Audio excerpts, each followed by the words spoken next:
हेल' लोगोफोर, बे समाव आं दोंसे खन्थाइ आवरायनो आखायाव लादों। बे खन्थाइनि मुङानो जाबाय अमा बेदर। बे खन्थाइखौ सुजुदों मुस्रि बिकाश बसुमतारी।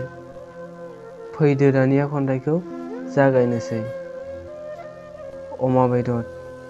बावनो हाया जों नोंखौ, हाया माब्लाबाबो हाया जों, नागारनो हाया जों, नोंलाय बर' फिसाफोरनि फेभाराइट।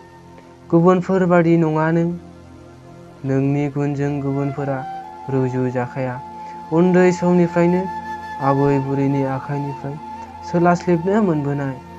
माबोरै बावनो जों नोंखौ, गोसोआ जेसेबांखि बादा होआ, नोंखौ नुबोलानो बोहैयो खुगानिफ्राय खदै।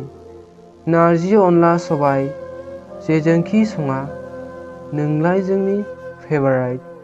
हाबा बर'नि नखराव सान्द्रिफ्रा मानि नुयो नोंखौ, सफैबोला बैसागु बोथोर। बावनो हाया जों नोंखौ, हाया माब्लाबाबो हाया जों। एसेनोसै लोगोफोर, गोजोन्थों।